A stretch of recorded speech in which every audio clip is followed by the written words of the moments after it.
Starting page 287, Astor was right about the state banks. Ezekiel Niles recorded that in 1815 through 19, all you needed to start a bank issuing paper money were plates, presses, and paper. It was enough to drive genuine counterfeiters out of business, though they still managed, according to Niles, to produce a lot of forged notes as well.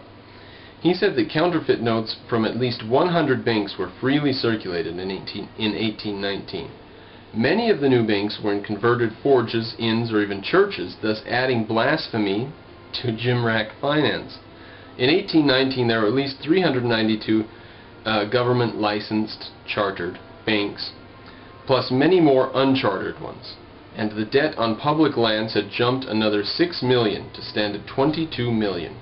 Suddenly, the cotton bubble burst, as Liverpool cotton importers, alarmed by the high prices, started shipping in Indian raw cotton in huge quantities from India. In January 1819, the price of New Orleans cotton halved, and in this turn hit land prices, which fell from 50 to 75%. The banks then found themselves with collateral in land worth only a fraction of their loans, which were now irrecoverable. So the banks started to go bust.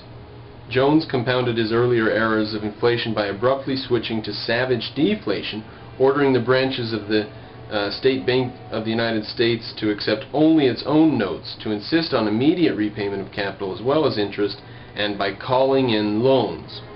This immediately doubled and trebled the number of state-chartered banks going bust, and the SBUS, State Bank of the United States, their main creditor, secured their assets, the land deeds of hundreds of thousands of farmers. So the creditor, the government, inherited all of the bank's debt. It's almost a scandalous, it's a scheme. But that's what started the crash of 1819. Going to the next page here. In March of 1819, Congress, in a panic attempt to stop ships arriving in New York and other ports, slapped a 2-person for 5 tons rule on incoming ships, effective from September. This was the beginning of control on immigration. Why would they do that? Because there's no jobs. Jobs are being lost. Factories are being closed down. People are being laid off. There's no capital available, no money to borrow. The government has completely seized up the economy's financial situation.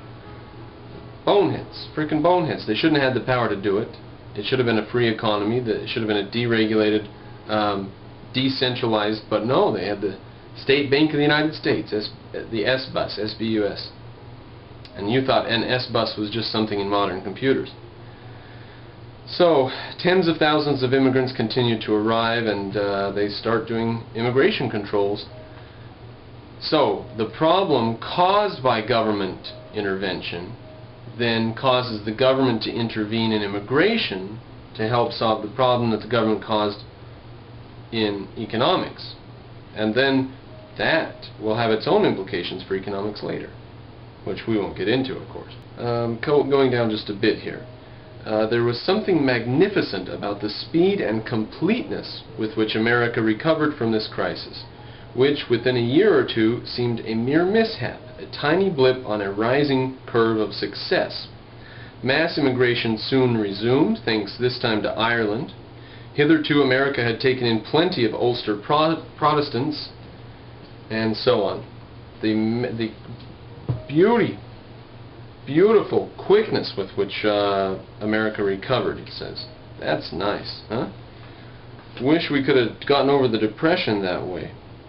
The Depression, I think, was probably caused in such a way that it was a deeper hole to get out of. Nevertheless, the Depression seemed to have been completely over by 1933 when a second wave of bad situations hit. But anyways, let us not talk about that. We are in the 1800s right now.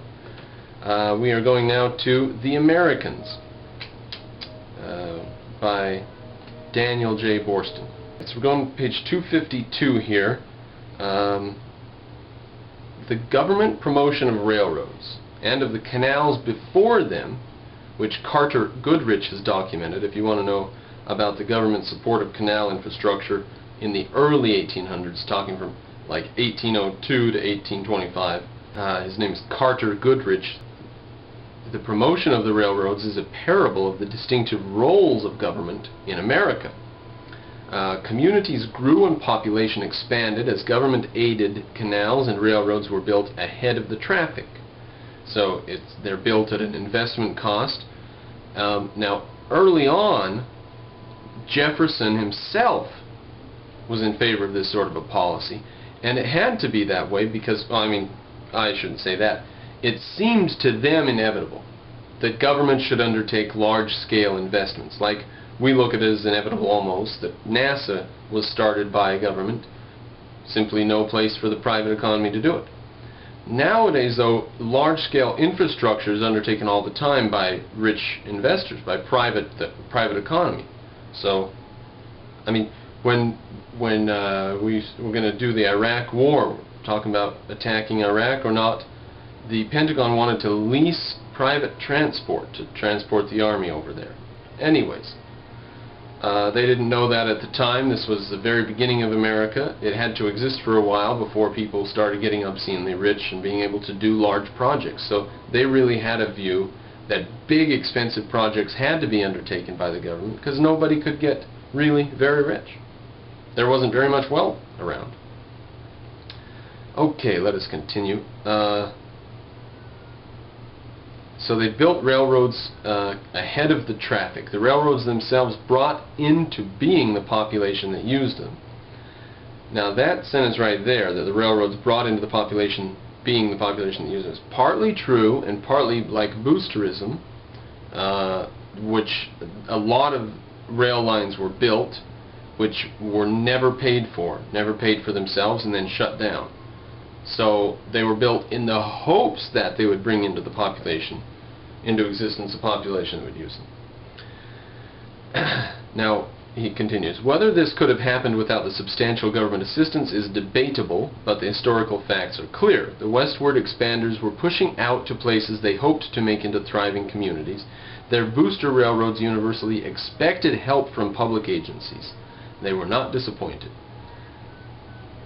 They didn't universally expect. There was a guy named James J. Hill who refused all government subsidies, but let us not nitpick now. Aid came in from all units of government. States, counties, and cities in varying proportions continually helped during the 19th century.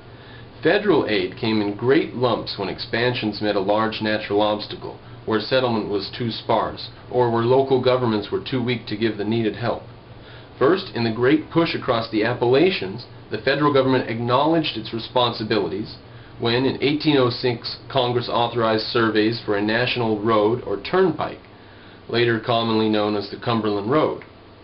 You now know that was a road infrastructure project undertaken by Congress, eventually to run from Cumberland, Maryland across the mountain barrier to Wheeling on the Ohio River and beyond, roughly along what later became U.S. Highway 40.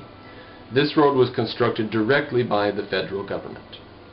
So, very early on, 1806, I mean, Christ, that's 19 years after the Constitution was signed.